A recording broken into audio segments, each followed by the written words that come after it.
I'm Ross the Boss, and you're watching MFSN, the Hub Draft Prep Show.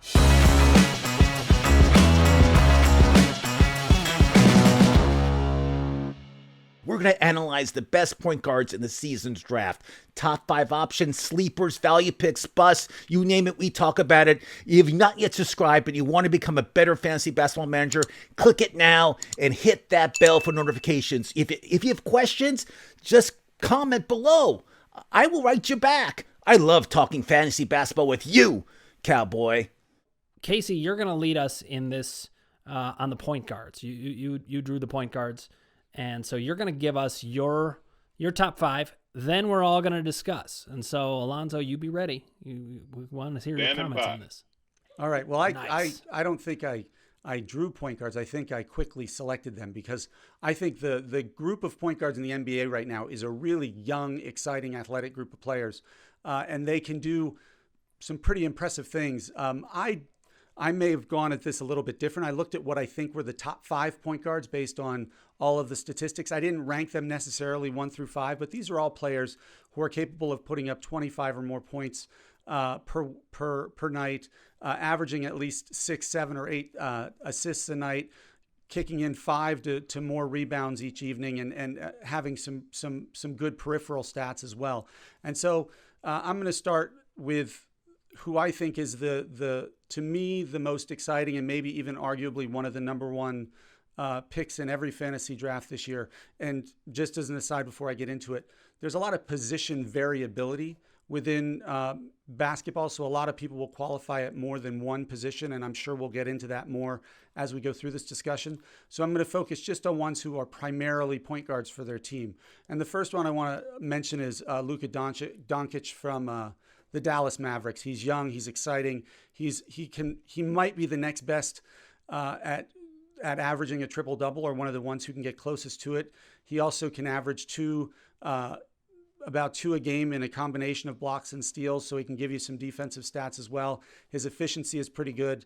Another one I'm going to go with is Trae Young for the Atlanta Hawks. I think he's young and exciting and dynamic, and he can put up some pretty monstrous numbers as well. He doesn't rebound quite as much as Luka, but still another exciting one. I'm a big fan of Steph Curry. Everybody knows him, former MVP, just a dynamic shooter, a dynamic ball handler. He can finish, he can pass, he can do it all. He's another great one.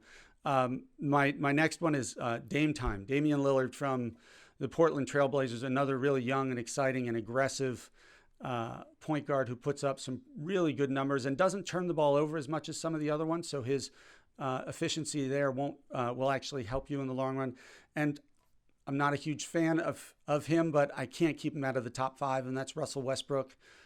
He can put up triple doubles like nobody's business. He's going to a new team this year in the Washington Wizards. I wanted to say the Bullets. That tells you how old I am. And but he puts up numbers every night. He doesn't shoot a great free throw percentage. He turns the ball over a lot, but he's really dynamic and exciting. I'd like to hear what everybody else thought in their top 5, if they agreed or had some different ones.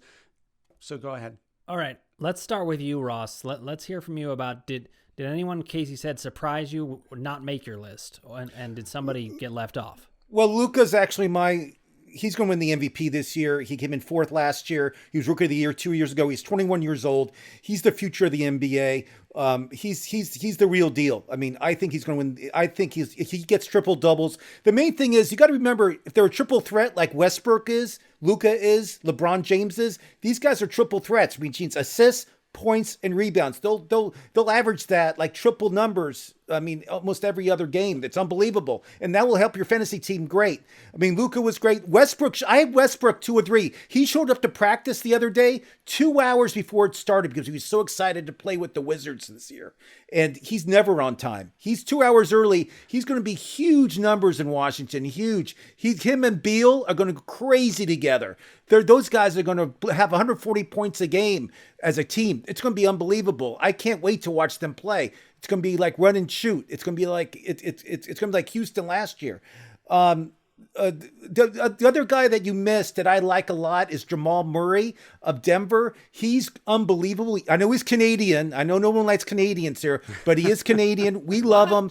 He's somebody that I feel is going to have a huge year. He poured it on during the playoffs. I don't know if you guys watched him beat my Clippers, Alonzo. I'm sorry. We're both Clipper fans. But that being said, Jamal Murray, he hits my top 5. That's somebody that Casey missed, but we won't hold it against him. Casey had a great list. I loved it, but that's me, Ross the Alonzo, boss. what does this sound like to you? Well, one thing Casey said that is really true, and again, this gets to me being older or whatever, but everyone he mentioned is a scorer. And you talked about interchangeability. Any one of those point guards you mentioned could be a 2.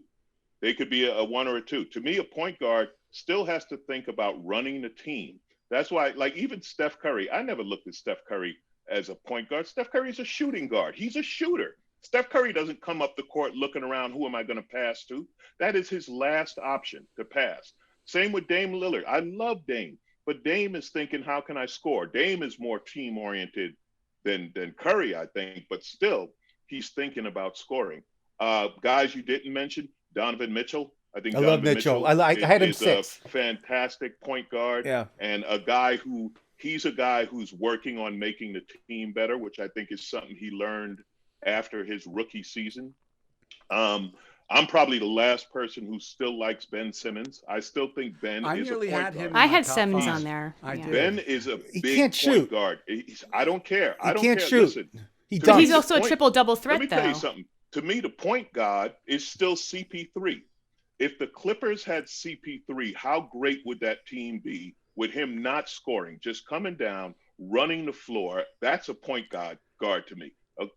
Again, no disrespect to these other players, but they all think Russell Westbrook does not think pass first. I'm with you, Alonzo. A point guard. He does average 10 assists a game, though, Alonzo.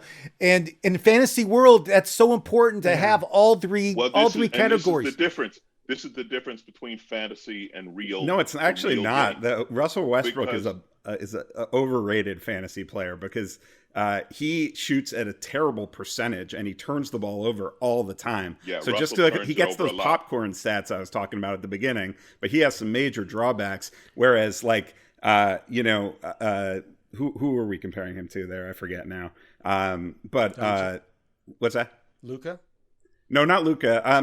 I think the way I'm looking at Chris point guard Paul is you have to Chris Paul. Chris Paul's my value pick at the position. He has a very fantasy friendly game because he has a great assist to turnover ratio, and he's a very efficient shooter. He's a great free throw shooter. He doesn't put up the same number of points as Westbrook, but he's pretty much better all around player in every other way. And you talk about, sorry, I don't mean to interrupt. I just want to finish. Since we're talking, the big difference in the game now, right, is so many players play so many positions. So you could argue after last season that LeBron James is a phenomenal point guard. You could argue he was a phenomenal point guard in this past season, right? Led the team in assists, set up AD all the time. He led the NBA in assists. Absolutely. Yeah, led the NBA in assists, ran the floor. And again, I argue this with anybody. He was the MVP. Not Giannis. Giannis looks glamorous. LeBron is the MVP. Ask Giannis who was the best player. Who was there at the end of the season? LeBron was the MVP. LeBron is the MVP of the NBA until someone takes it from him. They give it to other players because they can't give it to him every year. He should have at least 7 or 8 MVPs. Totally agree. I'm not disagreeing, but the one thing we got to remember is this. There's a COVID going around. These players that are over 30, like Paul and James, they're not going to be playing every game this year. They said they're not going to play every game. They're going to take some games off. They're older. The young guys like Trae Young, who hasn't played in 9 months. 9 months, Trae Young has not played because his team did not make the bubble.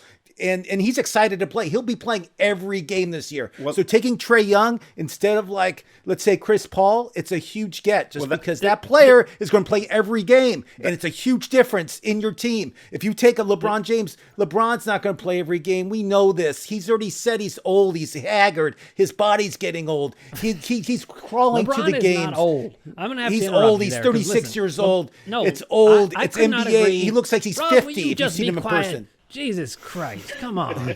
All right, now listen. Alonzo, I love your point. LeBron has been the MVP of the league almost every year since he's been there.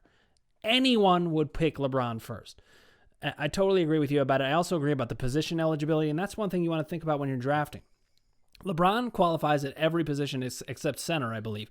So when you draft him, you figure out where you want to put him. Maybe shooting guard is the weakest position, so you bring him in there. That's where fantasy is a little bit different than real life. So now we're going to start to talk about sleepers, busts, and value picks. And I want to say, okay, Alonzo, let me ask a question. Yeah. I don't mean to interrupt, but I want to ask a question because I'm learning. So getting to Ross's point, so when you pick a player, you also score based on them playing every game. Like, in other words, you don't just take the stats from the game he played in. If he misses a game, then he's just zero for that. And some other player, you get points for it. So zero. Yes, so but Ross, you can sub somebody else in. Why would it hurt to have somebody who's not playing every game if you don't get a That's zero? That's such a great point. That's such a great point, because if you get LeBron, let's say for 55 out of 72 games this season, then you got 17 games to plug somebody else in, merged with LeBron stats. It's going to be monstrous. Depends on your league format, though. That's the thing. It depends if you have a weekly lineup or a daily lineup. That's the difference, I think, between if you want to draft some of these older players or you want to take, like, to me, the way I look at the position is I don't even think you guys have mentioned this guy yet. The number one guy is James Harden. He's the number one. No, he's shooting guard. Player. He's a shooting guard. He's not a point guard. There's no way. There's no way he's a point guard. He's a shooting guard. Okay, whatever. Let's not have a debate about that. The point is that I think that he and Steph are at the top. And then to me, it's a decision of what kind of a league you're in, because another guy you guys haven't even mentioned who will also probably miss some games is Kyrie Irving. But I think Kyrie Irving is more valuable on a per game basis than Luka Doncic is, and that Trae Young. Yeah, but it's 0 points. He's getting zero when he's not in play. And Harden today, he actually went to a party, little baby's birthday party, no mask, nothing. Didn't show up to practice. Had to practice with 2 assistant coaches. Didn't even show up. He wants to be traded. Had a full beard. He's a guy that if I had to make a bet with Alonzo right now, I bet you he'll get COVID within the first month of the season. If anyone wants to take that bet, I'm here. I'm waiting for it. But Harden's not following the rules. He's not a team player. I don't gamble with anybody who wears sunglasses indoors. I've learned that I'm actually there's certain people. But what I'm saying, Harden for me, he dropped way down because of what he's doing off the floor right now. He's somebody that I would stay away from so quick it make your head spin. He's not a guy you want on your team. But he has been the number one guy for 2 straight seasons. Lauren, let's talk about sleepers, busts, and value picks. Value picks are somebody you already know is pretty good, but where they are in the draft, you can get them pretty good. Sleeper picks, I think there's people that people aren't talking about as much. Now, I had Russell Westbrook as a bust. I had Chris Paul as a value pick. So this goes right along with what Alonzo was saying. One of my sleepers is Malcolm Brogdon on Indiana. He is a true point guard. When you get a guy who is going to feed one stat that's very important, it's great to get him, and he's a young player, up and coming. So, Lawrence, name some of the people you have in this. So for one of my sleepers at the position is Markelle Fultz out of Orlando. You know, it's going to be his second season. He should get a ton of playing time, and I think that he should continue to grow. Right now, he's being drafted around 100 overall, and I just think that in terms of value, I think he'll get a decent value from him. I think he'll beat that number. My bust, kind of along similar lines, is John Wall. They did the trade between Houston and Washington, and I'm just bust down on Wall. Bust for bust. So it's a wash. And I kind of viewed value pick as I went with Ricky Rubio. You know what you're getting with Ricky Rubio. You can get him late, and that's my value pick. Casey, how about you? For me, I went, it's funny. I went with Russell Westbrook both in my top 5, but also as my bust pick for some of the reasons Andrew mentioned. And because I can't stand watching him shoot the ball.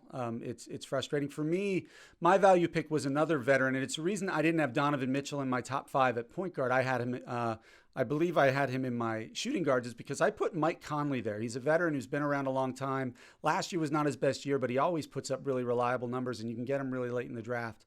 As far as my sleeper, I was going back and forth between John Morant, who I think is going to break out this year, although he won Rookie of the Year. So can you really call him a breakout in year 2?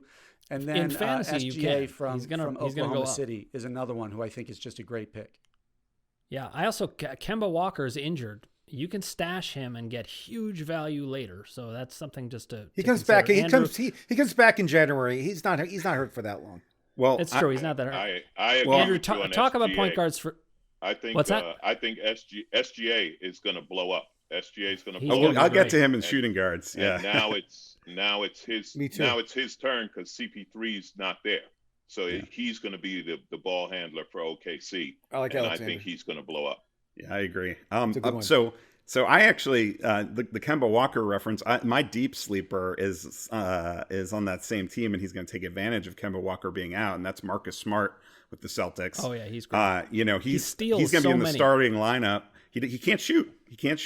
But he doesn't take that many shots, so it doesn't hurt you that much. And he's amazing in steals. He's a very good defender. He doesn't turn the ball over. He kind of is one of those players I was talking about that people underrate because they don't put up those big points and rebounds and that kind of thing. But he's a very solid all around player.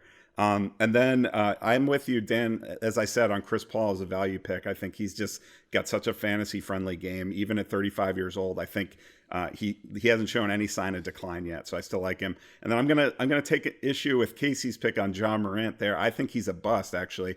Russell Westbrook is my number one bust, but John Morant is sort of similar to Westbrook in certain ways. I mean, he's got that hype because of the draft pedigree and his scoring ability. But he doesn't really shoot for great percentages. He's not a good free throw shooter. He doesn't get the defensive stats either. And he doesn't really shoot threes. So I think he's actually going to be a little bit overrated based on the name recognition. I want to ask a question because again, I'm learning this fantasy stuff. So Andrew, how does a player like Patrick Beverley rate when you give credit to Marcus Smart for steals and defense? I mean, Beverly is a junkyard dog on defense. How does he rate as a fantasy player? So I think he has declined a little bit, but like several years ago, and I would always have him on my team. Like he's the guy I always wanted on my team. Exactly the kind of player that I was talking about. That's a good player to bring up because you can get players like that for cheap. So it's and they can end up if there's these sites out there that crank all these numbers into a formula and give you the total value of the player.